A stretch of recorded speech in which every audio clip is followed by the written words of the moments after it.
Você está na Virtual. Muito mais que conexão. Uma questão de estilo.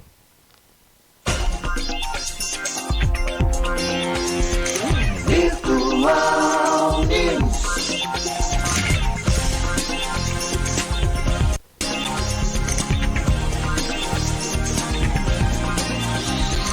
Virtual Notícias. Traz a informação.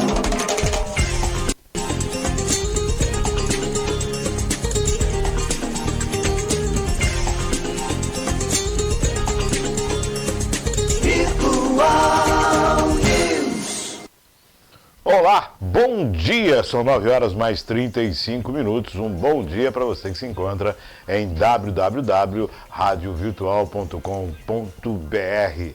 Terça-feira, dia 12 de julho de 2022. Um bom dia aos poderes constituídos, ao Executivo, ao Legislativo e ao Judiciário. E um bom dia especial a você que faz parte do quarto poder, que é a sociedade organizada. Para quem nasceu nesse dia 12, parabéns, tudo de bom, feliz aniversário, Deus abençoando a sua vida sempre. Bom dia, Maria Clara, bom dia, César Martins. Bom dia, Márcio, bom dia a todos que nos assistem, bom dia, Maria Clara. Vamos aí, terça-feira, né? Bastante sol e bastante vento, né? Tá ventando, tá balançando hoje tudo tá. aí. Maravilha, deve ter muito telhado voando. Vamos acompanhar as matérias desta manhã de terça-feira, dia 12 de julho. Bom, para não passar em branco, em busca de acordo para a votação da LDO, a sessão do Congresso foi suspensa até o dia de hoje. Ontem foi suspensa e retomada nesta terça-feira. Promulgada a criação do documento de identidade para funcionários de cartório. Promulgada a anistia de multas por atraso na entrega de guia do FGTS. E após o Congresso derrubar o veto, a Lei Aldir Blanc II é promulgada. E também é promulgada a Lei Paulo Gustavo para ações emergenciais à cultura. Bom, atraso na guia, o pessoal está dando anistia, né? Guia da FGTS. As duas leis lá, que a gente já havia falado semana passada, foram aprovadas, né? Derrubado o veto, promulgadas pelo Congresso. Então, vida que segue agora, né? Vida que segue. Isso aí, eu acho que essas leis aí, principalmente de incentivo à cultura, aí era necessário. Necessário, né? Eu acho que foi uma das classes que mais sofreu durante a pandemia, então é justo e necessário, né? Precisamos acelerar isso, né? Precisa retomar isso. Sim. E o retorno dessas leis são importantes. Ana Clara, vamos para as notícias desta manhã? Depois daquelas para não passar em branco. Sim, o aumento de casos de varíola dos macacos no estado do Rio de Janeiro. Em pouco mais de uma semana, os registros de pessoas infectadas com a varíola dos macacos no estado do Rio de Janeiro saltaram de 6 casos para 34. Os números foram confirmados pela Secretaria do Estado de Saúde do Rio, no boletim divulgado na última sexta-feira. De acordo com a Secretaria, os pacientes com casos confirmados e suspeitos são monitorados diariamente pelas equipes de vigilância em saúde dos municípios.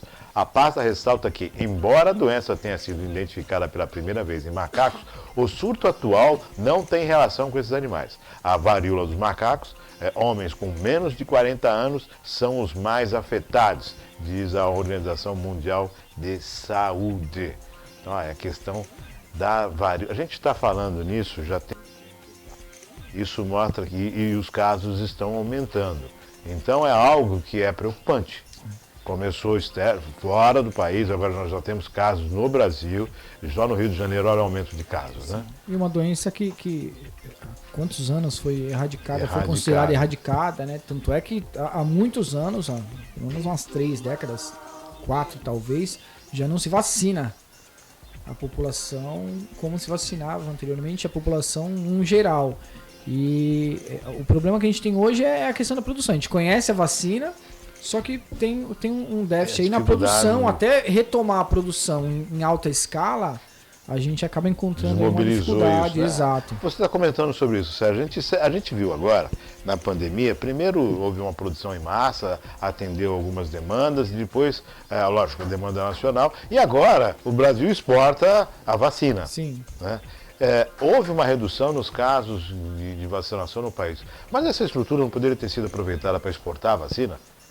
Há casos, há países no mundo que necessitam de vacina, né? Tem essa programação da vacina. Isso não era podia ter sido feito isso? Há uma possibilidade. Como é que você desmobiliza um setor como esse, né? Importantíssimo. O Brasil, infelizmente, tem algumas decisões, assim, principalmente na área... A gente comentou sobre isso na semana passada, né?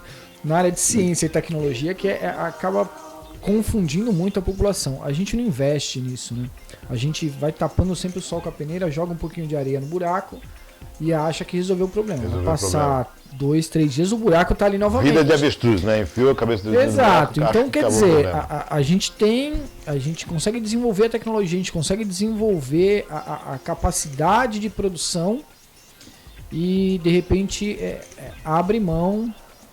Assim, a gente atingiu um número, principalmente no estado de São Paulo, um número muito grande, né? Altíssimo aí de vacinação da população, muito acima da média aí do país.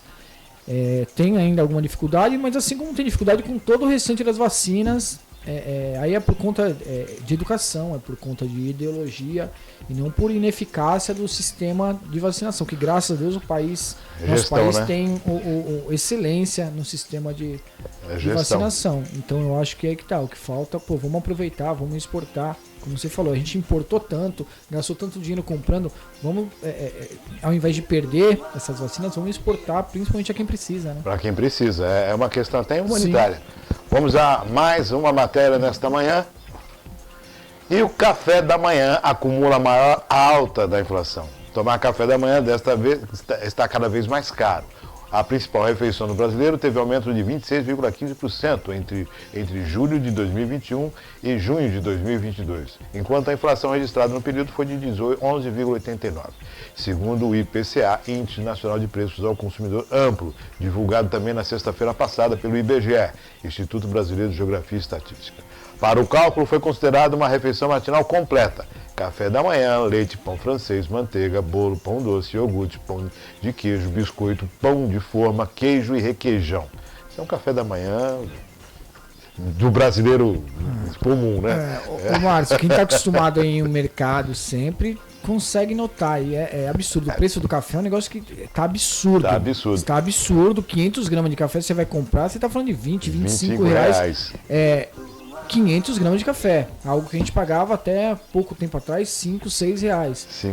É muito dinheiro para quem vive ali num salário mínimo, para quem depende de cesta básica, para quem vive com o básico, os mais necessitados estão necessitando cada vez mais, essa é a verdade. O que me chamou a atenção foi os itens aqui, né? Só o preço do café moído subiu 61,83% nos últimos 12 meses, 5 vezes mais que a inflação no período. O pão de forma teve aumento de 21,72% e o pão francês de 16,61%. Levando em conta a variação dos preços entre maio e junho de 2022, os itens do café da manhã subiram em média 3,43%, enquanto a inflação no período foi de 0,67%. Um aumento de 5 vezes o valor da inflação. Problemas de entre-safra com baixas temperaturas prejudicaram as pastagens e plantios, aliado à questão do conflito da Ásia. Tem mais? Sim. Para o cálculo foi considerada uma refeição matinal completa, como eu havia falado, que é um absurdo. Eu coloquei 2 vezes isso aqui porque seria ideal que o brasileiro tomasse, como ele tivesse no seu café da manhã, o café, o leite, o pão francês, a manteiga, o bolo, o pão doce, o iogurte, pão de queijo, o biscoito, pão de forma, queijo e requeijão. Seria uma maravilha isso. É a alimentação mais importante do nosso dia. A gente sabe que o café da manhã do brasileiro é uma média e um café puro. Isso aí. Um café preto. É isso aí. É aquilo que o brasileiro vai comer, é isso. De acordo com o economista André Braz, da Fundação Getúlio Vargas, do Instituto Brasileiro de Economia, estamos em um momento delicado e o mais recomendado é fazer substituição. Em vez de café, leite e pão, a melhor opção para o café da manhã pode ser comer frutas que estejam com um preço bom. Além de gastar menos, a família vai ganhar mais em saúde, afirma. É importante entender que as mudanças nem sempre vão trazer uma piora. No auge da pandemia, as pessoas tiveram que fazer diversas adaptações em seus hábitos e muitas delas ficaram. Finaliza o nosso amigo André Braz. O difícil é achar o que está com preço bom. Cara, o que está faltando não é buscar preço, o que está faltando é uma redução ou então um aumento do salário, porque o litro de leite está R$ 6,00, R$ 6,50. Sim, leite 2 meses atrás estava R$ 3,45, R$ 3,49, R$ 4,00, R$ 4,80. Mesmo frutas e verduras, a gente está com um problema seríssimo, né? Você ia comprar lá, de tempo de feira, você ia na feira, 3 mamões, R$5. Você vai hoje, um mamão, R$6. Então, tá difícil. E não dá para ficar fazendo substituição. A inflação está aí e está galopante, está acima do que a gente previa. E os preços no supermercado subindo, volta a falar. 1 litro de leite mais de R$6, a culpa é da entre-safra, a culpa é do inverno, a culpa é dos pastos. Mas houve isso todos os anos anteriores e o que aconteceu? Sim. Nós tivemos problemas com 2018, 2019, 2020, 2021. Por que essa alta no preço? Eu costumo falar que nós estamos pagando a conta da pandemia. Ah, sim. Não só da pandemia, mas pela má gestão. E o pessoal também aproveitando o momento para enfiar a faca. Aí você entra aí em má gestão, você entra aí na falta de incentivo de mercado interno, principalmente. Então, baixou a produção. Então, o que é mais vantajoso? Vender para o mercado interno ou exportar? Vamos exportar. Dólar, pegar em dólar, né? Exatamente, porque você vende em dólar. E aí a gente começa a sentir o reflexo, chega uma hora que não tem pra onde correr. É isso aí, chega com R$10 na padaria hoje e vê quantas médias você vai trazer. Pãozinho francês, né? Sim. E o pãozinho francês que é por quilo. Vamos à próxima.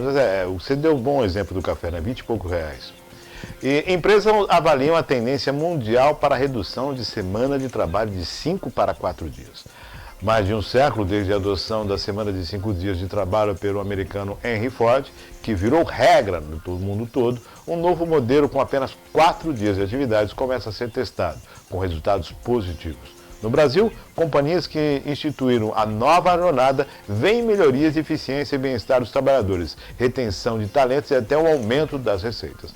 Por ora, a mudança tem sido adotada pelas empresas e companhias de tecnologia, como a Carry, a Know-House, a Winnie e a AAA Inovação, e a Gerência Net e a EVA. Mas o modelo que reduz a carga horária de 40 para 32 horas semanais, sem alteração de salário, exige um planejamento prévio com atenção à legislação trabalhista e à cultura organizacional. Além disso, para ter êxito em termos de gestão, as pessoas e negócios, é necessário revisar metas e tarefas diárias e mensurar com frequência os resultados. O conceito vem de experiências de empresas em países como Islândia, Reino Unido, Bélgica, Nova Zelândia, Escócia e Estados Unidos. Muitas decidiram adotar regimes mais flexíveis diante do fenômeno da grande debandada, profissionais pedindo demissão e do esgotamento profissional provocado pelo trabalho, condição oficializada na lista da Organização Mundial de Saúde, a OMS. No país, 61% dos trabalhadores brasileiros consideram mudar de emprego em caso de problemas de saúde mental e 74% acreditam que seriam mais produtivos em uma semana de 4 dias. Dados da plataforma de recrutamento do IDED mostram que 79% concordam em aumentar as horas diárias de trabalho para ter uma semana mais curta e a maioria está disposta a apoiar a empresa na implementação do novo modelo, 84%. O diretor de vendas da IDED Brasil, Felipe Calbucci, afirma, porém, que a semana de 4 dias pode não fazer sentido para todo tipo de negócio e que requer avaliar bem a mudança. Isso aplica atenção especial à cultura organizacional, diz Ivanil Paula, presidente da Geracianet.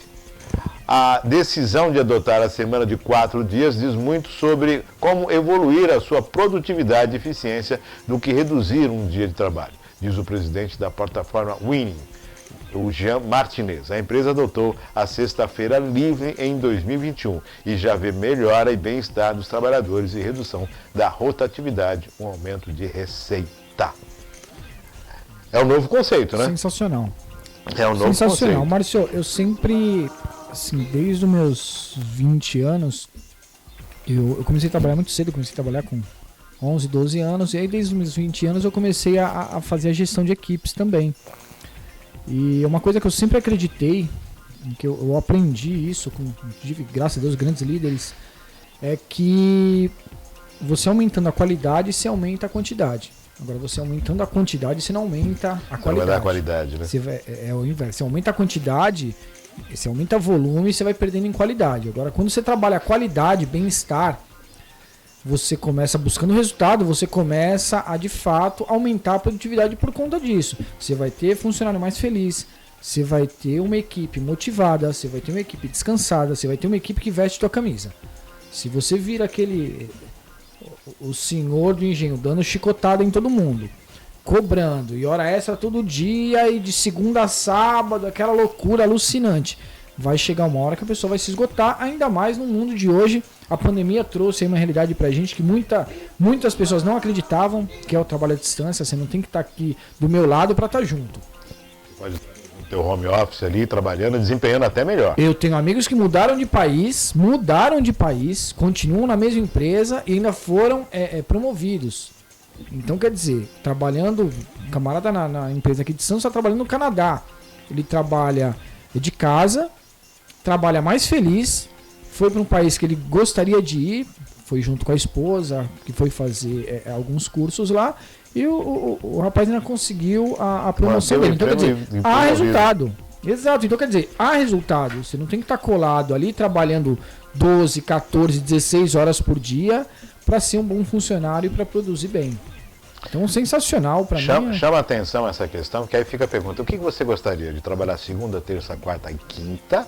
Ou começar a semana na terça? Pô, domingão, na segunda-feira eu não trabalho. Terça, quarta, quinta, sexta eu trabalho. Quer dizer, sem contar que você abre espaço também para a contratação de mais pessoas, né? Ô Márcio, e assim... Só tem que ter meta, né? Exato, Márcio, aí você tem que ter gestor. Assim, porque o problema é o seguinte: o que muita gente acabou fazendo? Colocando chefe para liderar equipes. O chefe, ele só quer saber do resultado chegar na mão dele. Só que às vezes o resultado... Um exemplo, às vezes você produz 1.000 gastando 1.100.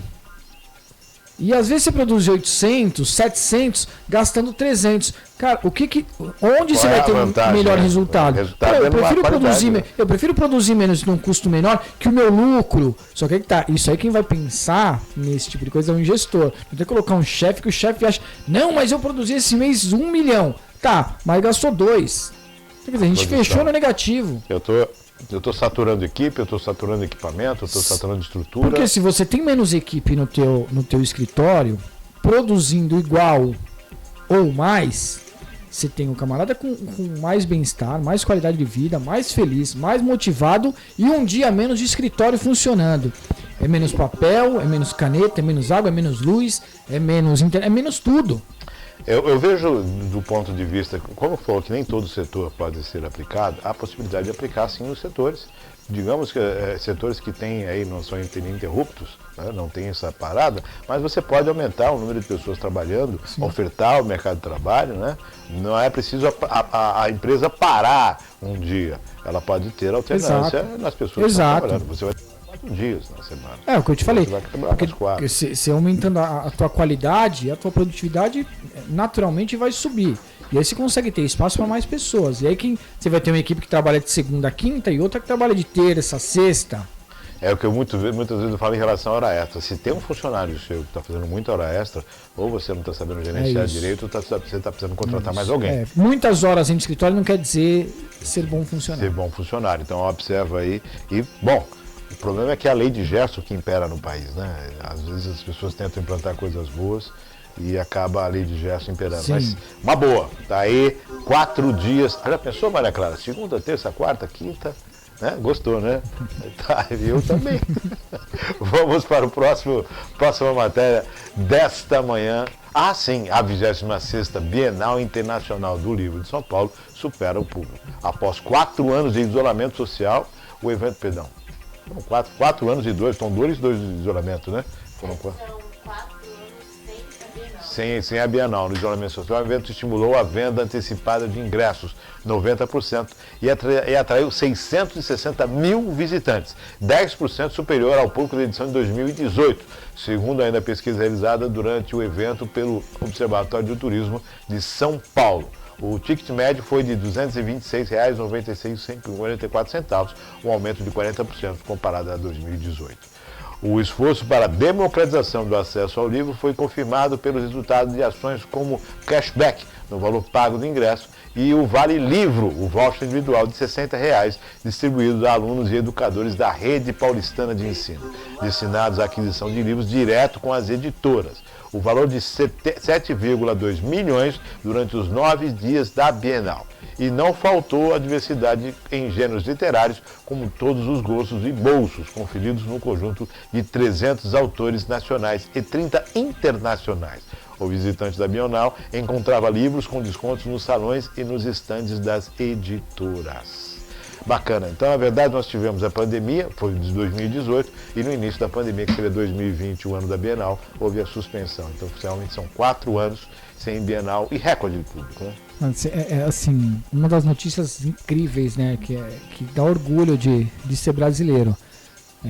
Eu cresci com minha família enfiada na educação, assim, mas de cabeça, né, de ponta a ponta. E sempre ouvi isso, quem lê mais, ouve melhor e fala bem. Fala melhor, você desenvolve fala mais com vocabulário. propriedade. Sabe do que está falando, consegue enxergar, consegue ter mais discernimento, consegue ter uma mente mais aberta. Então isso é sensacional, saber que a gente está batendo recorde aí de visitação na Bienal do Livro. E é um evento incrível para quem não foi, assim, E essa ideia, né? Eu compro o ingresso, mas tenho direito ao livro. Porque lá, né? torna mais democrático, né? Então, quer dizer, você investe um valor, principalmente quem tem menos condição, consegue investir um valor, só que ele vai ter de volta em desconto na compra do outro livro. Já estou indo lá para comprar um livro. Então, quer dizer, isso já faz parte de uma compra. Então, além de você permitir a entrada e o acesso, você ainda oferece a oportunidade de comprar um produto, sair de lá com um livro. E se a gente lê, se aí essas sacadas relacionadas à questão econômica, fazer valorizar a estada de quem foi à Bienal, de sentir investimento, né? Pô, não gastei dinheiro, estou investindo, está me retornando. Esse cashback literário é muito bom, né? É espetacular. Então, parabéns assim, são eventos que a gente precisa estimular aí a presença, a participação. Agora só em 2024, né? Só em 2024, a Bienal. Vamos aguardar aí, de repente agora. Bom, quem sabe a gente não cresça e comece a ter 2 por ano, né? Então, como nós estamos numa era digital, né, essa questão do livro impresso sempre foi algo discutido. Será que o livro vai diminuir a demanda e tudo mais? Mas pelo avanço da Bienal, tem público ainda para consumir. Não, e mesmo o online não vai pegar, mas não vai substituir. Virtuais, assim, você consegue. Assim, você tem um livro virtual, mas quem escreve é uma pessoa física. Você conhecer de repente o escritor, você pegar um autógrafo, você tá ali, você conversar, essa troca de experiência, porque ali tem muita gente, você tem muitos stands de bate-papo, né? Sim. Então você troca experiência de um livro que já leu em comum, sugestões. É um evento sensacional, para quem não foi. Sem contar o cheirinho do livro novo, né? Vamos à próxima matéria desta terça-feira, dia 12. Sucesso de público, o Festival Santos Café reuniu cerca de 50 mil pessoas no Centro Histórico. Foi nesse fim de semana, né? Sim. Último final de semana, realizado o 7º Festival Santos Café no Centro Histórico de Santos, com 70 atrações gratuitas para todas as idades. E paladares, atraindo cerca de 50 mil pessoas. Dentre as opções, degustação dos mais variados tipos de café, oficinas gastronômicas, visitas monitoradas, exposição, música e muita diversão para a criançada.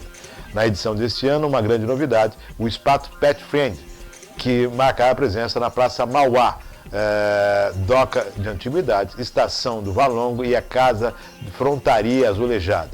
O evento, que teve início na noite da última sexta-feira e terminou no domingo, contou com uma presença maciça de público, tanto de santistas quanto de turistas de diversas partes do Brasil. Maravilha, tá aí, ó. A gente tava falando do café caro, né? Mas teve o evento que reuniu o público em Santos e bacana isso, né? Principalmente no Brasil, além de produzir demais, a gente tem muito amante de café, né? Sim. Eu já tomei bastante café, não fui, hoje eu já é mais difícil eu tomar café, mas foi um evento muito bom. Conheço bastante gente que esteve presente lá, elogiou bastante, elogiou muito. Em outras ocasiões eu já participei também e vale a pena.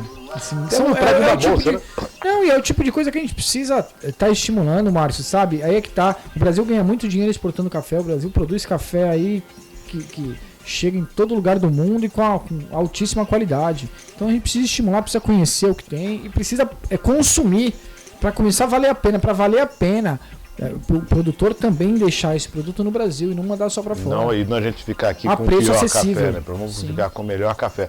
Bolsa do Café em Santos, né? Prédio Sim. histórico, né? Então, parabéns aí quem estava à frente dessa iniciativa. E estão voltando, né? Os eventos. Isso é bacana. É isso aí. A programação dos eventos. Vamos para a próxima matéria desta sexta-feira. Isso aqui é terça-feira. Isso aqui é preocupante, né? O Sindicato Nacional das Indústrias de Cimento aponta que o setor fecha semestre com queda nas vendas, após um primeiro semestre difícil para a economia brasileira, marcado por juros altos e em ascensão, inflação elevada e massa salarial em patamares ainda preocupantes. A indústria do cimento espera para os próximos meses um cenário econômico e político ainda mais turbulento e observa com preocupação o comportamento do consumo do cimento no país. As vendas do insumo, após 6 meses de retração, acumulam 30,8 milhões de toneladas, uma queda de 2,7% com relação ao primeiro semestre de 2021. O mês de junho atingiu 5,2 milhões de toneladas comercializadas, registrando uma perda de 5,3% se comparado ao mesmo mês do ano anterior. Segundo o Sindicato Nacional da Indústria de Cimento, o SNIC, ao se analisar o despacho de cimento por dia útil em junho de 225 mil toneladas, há uma diminuição de 5% sobre junho do ano passado e de 3,4% em relação ao primeiro semestre de 2021. Bom, cimento, construção civil. Cimento é a base da construção civil. Construção civil é o termômetro, é o que mais emprega tanto mão de obra qualificada como quem está iniciando na mão de obra, né, absorve muito e determina o que realmente está acontecendo no país. A construção civil ela é base para a estrutura, para a infraestrutura, seja para a construção de residências, rodovias, toda a estrutura que o Brasil precisa. E quando você tem a indústria do cimento reduzindo, e olha que a gente não está importando cimento, né? Essa questão da Rússia e tudo mais do conflito. O cimento, o grande problema é, além dele ter tido um aumento muito grande, a gente está com uma taxa de juros elevadíssima no Brasil. Quem tem um padrão mais alto, continua investindo, continua fazendo o seu pagamento, o reflexo não foi tão grande nos últimos meses. Sentiu, mas não desmobilizou, exato, né? Agora, o cidadão que depende de um financiamento, depende de empréstimo para poder fazer uma reforma, poder fazer uma construção, poder fazer uma compra de imóvel, esse sentiu e está segurando. Além de estar priorizando outras coisas, a alimentação, por exemplo, que também subiu absurdo, o salário dele não dá para tudo. Então não dá para ele custear o que ele já tem diariamente aí para pagar, mais um empréstimo com juros elevadíssimos. Então, se o juros já estava caro, hoje em dia está mais alto ainda. Então, ele depende de um financiamento, ele não compra. Se não há compra, as construtoras também não vão fazer a obra. Se a construtora não faz a obra, ela também não vai buscar cimento. Então, é uma cadeia. É uma né? cadeia. E assim, a coisa vai derrubando enquanto a gente continuar nessa guerra política, sem uma política efetiva para trabalhar os juros no país e não conseguir estimular o desenvolvimento, a gente vai sofrer, porque cada vez mais a alimentação vai perdendo, o café vai produzindo menos, agora o cimento está vendendo menos e um empurrando o outro, é uma bola de neve. Quem compra o cimento é a base de construção, Sim. é a base da construção civil. E nós não estamos falando nem na questão vergalhões de aço, que também está um absurdo. Que é absurdo. Então, tudo isso reflete. E com a redução significa emprego, menos pessoas comprando, mercado, o valor de financiamento caríssimo, menos pessoas financiando, e a redução, é o efeito de redução. E afeta diretamente. Sim. Porque, volto a falar, assim como o comércio, a construção civil é um dos setores que mais emprega. Muita facilidade. Sim. Quando a construção civil está bombando, como a gente chama, né, as pessoas conseguem um emprego com facilidade. Né? E sem experiência, muitas vezes. Né? Porque tem muita mão de obra que não é especializada, que é absorvida pela construção. Não, assim, direto e indiretamente é um absurdo. Você faz um prédio, diretamente você já tem aí um número absurdo de ajudantes, de pedreiros, de eletricistas, de marceneiros, de encanadores, fora toda a contratação indireta. que são os serviços técnicos, aí aquecimento, refrigeração e etc. Então, quer dizer, transporte e alimentação, que é diário. Né? Exato. Então, você quer dizer, o que você gira de economia com uma obra, e eu nem me foquei a manter só a obra, a grande construção. Isso você pega qualquer pai de família, qualquer cidadão comum, se ele tem uma reforma para fazer, ele vai esperar. Porque hoje ele gasta muito dinheiro com a obra dele na casa dele. Então ele vai segurar, ele vai gastar com as contas mensais, com a sua alimentação, com a sua saúde. As prioridades. E no segundo momento ele vai priorizar a reforma. Então, prioridades, aí que tá. Bom, exato. Preocupados, vamos ficar acompanhando essa questão da indústria de cimento. Vamos para mais uma matéria desta manhã. E a Assembleia Legislativa promove audiência pública para debater vacinação no Estado. A vacinação infantil no Brasil tem apresentado queda consecutivamente, anualmente atingiu em 2022 as menores taxas dos últimos 10 anos, segundo os dados do DataSUS. Para debater esse tema, está sendo realizada a audiência pública da vacinação infantil, doenças do passado, problemas do futuro, na Assembleia Legislativa de São Paulo, na Alesp. Hoje, a partir das 10 horas da manhã, começou hoje esta audiência pública, no auditório Teotônio Vilela. O evento, aberto ao público geral, visa entender a atual situação da cobertura vacinal no Estado para que sejam articuladas ações e campanhas para fortalecer a vacinação entre a população, com especial foco em crianças e adolescentes. A audiência contará com a presença de especialistas do tema. Em 2021, em relação às vacinas ofertadas gratuitamente pelo Sistema Público de Saúde, os 3 imunizantes com menor taxa de cobertura no país foram contra a poliomielite, 70% de cobertura, a segunda dose tríptida viral, sarampo, cachumba e rubéola, com 51,6%, e a vacina contra a varicela, com apenas 65%, deixando a população, especialmente o público infantil, mais vulnerável. Já em 2022, analisado até o final do mês de junho, a cobertura contra a poliomielite está em apenas 36,5%. Nós acabamos de falar sobre a varíola do macaco, né?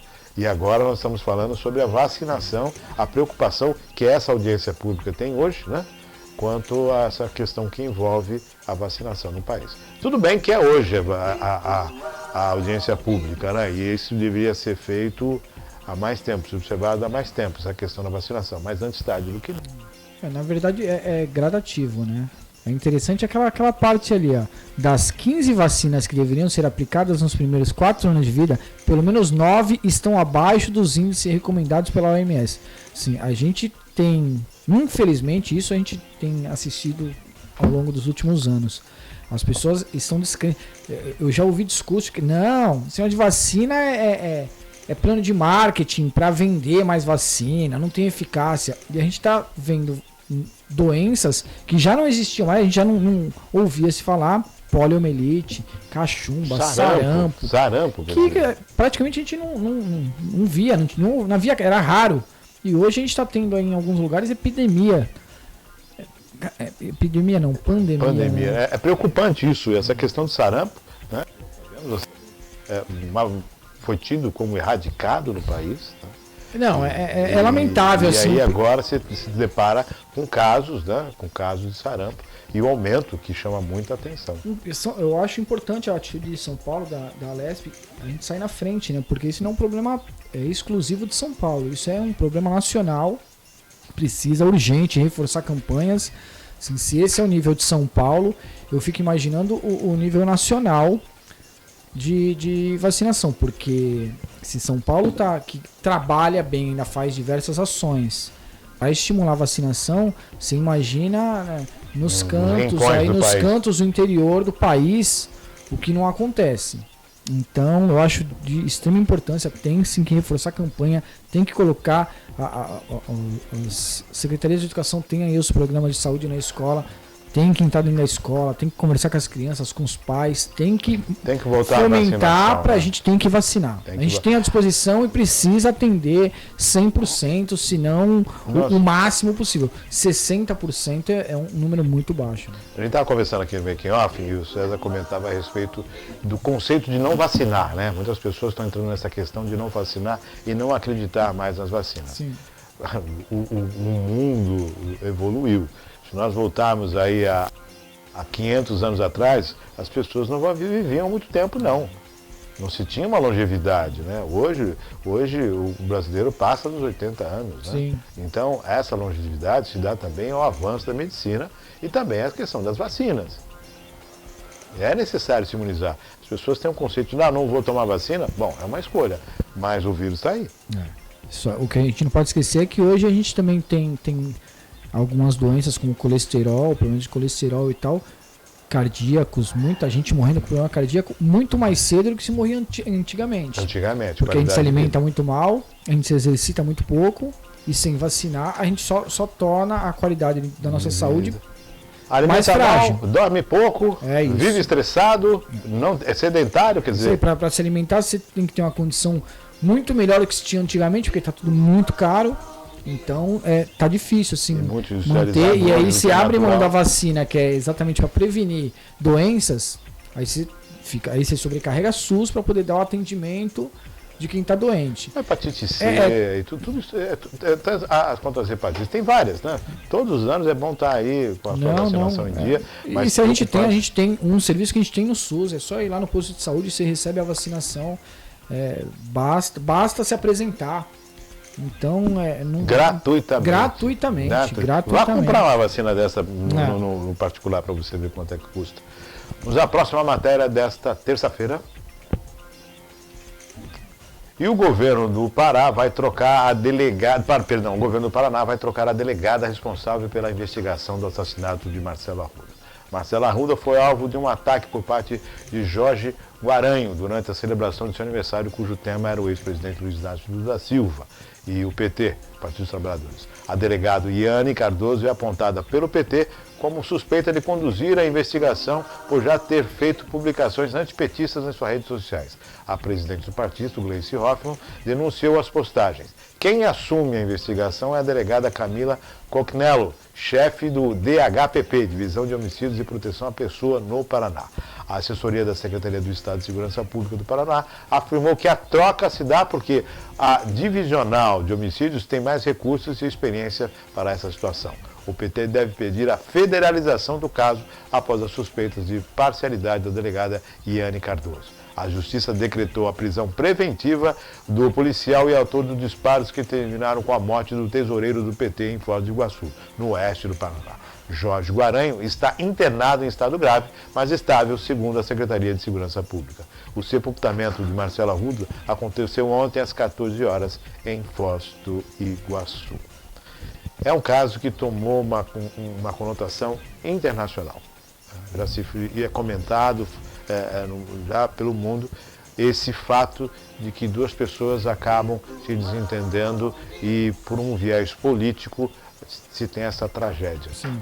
Esse ódio decretado, essa rivalidade que passa dos limites. Quer dizer, nada justifica tirar a vida do outro. E assim, dois agentes públicos, duas pessoas que se imaginavam numa condição de porte de arma, de seriedade, e acaba essa situação onde um perde a vida e o outro está lá internado. Não dá para descrever, né? É assim, nada justifica tirar a vida de um outro, principalmente por um desentendimento, incompatibilidade política. O Márcio, assim, tem alguns pontos aí que são até delicado falar, né? Primeiro que uma discussão política, né? Assim, a gente pode defender, acreditar no que quiser, a gente tem o direito disso, a gente vive num país democrático que deveria ter o direito, né? Só que aí, desse direito, começou-se a entender que se pode ofender, seja quem for, pelo que você acredita. Então, hoje, de expressão, hoje a briga política virou discussão, de discurso de ódio. Essa que é a verdade. Então não é mais uma discussão sobre o que eu acredito ou algum tipo de ideologia. Não, virou fanatismo. É o lulismo contra o bolsonarismo, viraram facções. Torcidas organizadas. Mais ou menos por aí. Que torcida organizada também deveria ser organizada para torcer pelo time e virou crime organizado. Com a camisa de um time. É o que está acontecendo com a política. Ela virando crime organizado com a camisa de um candidato. Assim, guardada a proporção, a gente está ficando igual o islamismo. Não, porque eu acredito num Deus tal, se você não acredita, você não presta para estar vivo. Olha, eu sou vermelho, se você é azul, você não presta para viver no mesmo país que eu e vice-versa. E assim, isso não vai levar ninguém a lugar nenhum. Aí você pega, aí, como você mencionou, são duas pessoas aí que deveriam estar ofertando a segurança para a população, entram em embate por conta de política, de chegar a ponto de trocar tiro. Assim, eles andam armados porque eles deveriam oferecer segurança. Eles trocam tiro no meio de uma festa, colocando a segurança não só deles, mas de todo mundo que está ao redor em risco. Então vai totalmente contra. Assim, tá tudo de cabeça para baixo. Está tudo de cabeça para baixo. O Senado ontem fez menções em relação a isso, né? Um posicionamento totalmente contrário a esse tipo de violência, repudiou. A gente acredita que mais poderes devem fazer isso. E a questão da justiça eleitoral também tem que se posicionar, né? É preciso tomar uma ação, porque senão isso vai perder, vai virar um conflito. Você imagina como vai ser a eleição. Vai virar um conflito. Se continuar desse jeito, como é que vai ser a eleição lá em outubro? Sim, a gente está percebendo um movimento turbulento, um aquecimento, está tudo mais arrefecido, você roubou isso, você fez aquilo, e você não presta 10 vezes mais, quer dizer, apontando a enxurrada de coisas que tem nas redes sociais e também nos aplicativos de comunicação, WhatsApp, é muito grande. Ô Márcio, sabe o que é o pior? O que é ainda pior, que as figuras que se colocam aí como as lideranças de um lado, de outro, fazem discurso estimulando estimulando a confusão. Eu não digo nem estimulando. Eu não digo estimulando a violência, mas estimulando a confusão. O que eu tenho a ver com isso? Aí o outro, não, que tá vendo, porque ele bateu, porque o outro veio. É um que vai lá e dá facada, é o outro que vai lá e dá o tiro. Onde chega desse jeito? Chegar? Eu tenho amigos que são bolsonaristas e tenho amigos que são petistas. E eu converso com ambos, entendendo a posição de cada um deles. Assim como eu tenho um amigo que é santista, que é palmeirense, tenho um amigo que é espírita, que tem amigo que é do candomblé. Márcio, cada um faz a sua vida o que achar melhor. Ontem, conversando com o André Loura, eu comentei a respeito disso. Falei, olha, as pessoas... mas tem vários candidatos. Sim, mas hoje a eleição está entre Bolsonaro e Lula. Sim. Entre Lula e Bolsonaro. Então, a população tem que estar preparada para um desses dois governos. Quem torce fervorosamente para um ou para outro tem que estar preparado para ganhar a eleição ou também ter um resultado diferente. Perder faz parte do jogo. Entendeu? Então tá aí. Só tem uma cadeira de presidência, não tem duas. É isso aí. Então, nesse jogo não tem empate, né? Você tem que ter maturidade para isso, né? E tá aí um exemplo, gente, se isso começa a virar comum no Brasil, é um crime. E é um crime que tem uma conotação ainda pior, que é se discutir uma ideologia. Nós não estamos numa guerra civil. Não, é de tamanha regressão, é de voltar realmente lá para a época aí dos cangaceiros, né? Sim, não é bem assim. Não vou com a cara do Mário. Você levanta, vou lá e dou um tiro, sabe? Acaba vamos voltar à era de matador, de justiceiro. Nós tivemos aí olha o exemplo político. Nós tivemos aí grandes divergências entre Lula e Alckmin. Hoje ambos estão caminhando lado a lado. Que isso sirva de exemplo para as pessoas entenderem o que é a política. A política é a arte de convergência. Se você não concorda, se você não participa da mesma ideia, observe quem pensa como você, se aproxime de quem pensa por você. O direito é de todos. Até porque eu arrumo uma guerra contigo hoje por conta de política, amanhã a gente está do mesmo lado novamente por conta de acreditar no mesmo projeto. Então, assim... Política é ideal, não é imposição, né? Não é imposição. Então, muito me preocupa isso. Nós vamos aguardar os desdobramentos, temos que observar todas as informações que chegam, né? Mas, volto a falar, nada justifica tirar a vida, principalmente nessa questão de ideologia política. E é triste porque a gente só vê que continuamos no caminho errado e que ainda não vai ser agora que politicamente a gente vai conseguir mudar o país. Porque precisa maturidade. Quem coloca alguém no poder somos nós, o povo.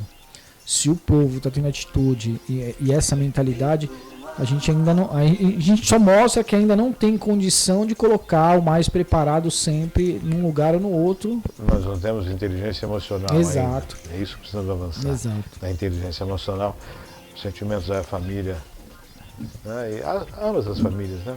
Um perdeu a vida, o outro está em estado grave também. E, bom, política não é isso, né? Política não é isso e ninguém tem o direito de invadir a festa. E a de política ninguém vai pra mudar. fazer isso. Não se pode fazer E isso. é o que muda um país, é o que muda uma geração, exatamente as atitudes políticas. Eu costumo, volto a falar, tenho amigos em vários segmentos e respeito todos eles, converso com todos eles, escuto com todas as argumentações, observo, tem razão aqui, não tem razão ali, tem razão ali, perde razão aqui, tem toda uma situação. Mas por respeito, você tem que respeitar. Se você não souber conviver em harmonia na sociedade, respeitar a democracia, aí não avança. Já pensou? Vai começar, meu vizinho é lulista, meu vizinho é Ciro Gomes, aí começa... Não, e aí realmente vai virar uma guerra, vai virar uma arena arena e festa de tirando no aniversário, outro. a festa é sua, você faz o tema Você faz o tema que você quiser. É isso aí. Você faz aquilo que você quiser na sua festa. É isso aí. Né? A prova nós não tivemos aí, não tem a parada gay, onde as pessoas vão e se divertem, fazem aquilo que têm vontade, participam. Quer dizer que em uma festa de aniversário você pode fazer o tema que você quiser. Não tem problema. Até galinha pintadinha, né? Você resolveu fazer. Claro, é um direito seu. Você está no seu espaço, você não está você não tá perturbando ninguém, você está se divertindo, você faz o que você quer. Tem som alto? Tem lei de silêncio. Posso tudo lei de silêncio? Tudo bem, mas até aí então, tudo é isso certo. aí. Não, erradíssimo isso e a gente fica aqui sem palavras para que só sirva de exemplo, né? E que as autoridades comecem a observar com muito mais preocupação essa questão da polarização. É isso aí, é só lamentar porque realmente é triste. Encerramos, Maria Clara? Encerramos? Maravilha! 10 horas mais 21 minutos, estamos chegando ao final desse Virtual News. Cezinha, prazer sempre. Maurício, o prazer é meu, sempre um prazer, é sempre muito bom, bate-papo inteligente, as notícias atualizadas. E a participação desse público lindo aí que você tem, é sempre muito bom, um prazer estar aqui. Semana que vem vamos falar do Avança Escola, é isso? Avança Escola. Para a semana que vem vamos estar falando sobre isso aqui no Virtual News. A gente já está falando no bate-papo aqui de que o Avança Escola tem Avança Escola Federal, Estadual e agora tem implantação de municipal. Na verdade também. São programas, tem nomes diferentes, mas a ideologia é a mesma. O ritmo é o mesmo. Exatamente, o resultado, a busca, o objetivo é o mesmo. Bacana. Maria Clara, obrigado. Gratidão, César. Obrigado, meu querido. Agradecendo sempre a sua audiência. Daqui a pouquinho o programa fica à disposição nas redes sociais. Pessoal, muitas vezes as pessoas mandam alguma coisa ali no WhatsApp. Como vocês podem ver, o programa é bem dinâmico e a gente ainda não está trazendo as informações do WhatsApp para estar colocando aqui. Mas quero mandar um abraço a todos aqueles que contatam a gente, que respondem no WhatsApp, no Facebook e que telefonam, tem contato. Isso é muito bom, viu? Fique com Deus. Daqui a pouquinho o programa está à disposição. E até amanhã com mais um Virtual News. 9h30 da manhã, se Deus quiser.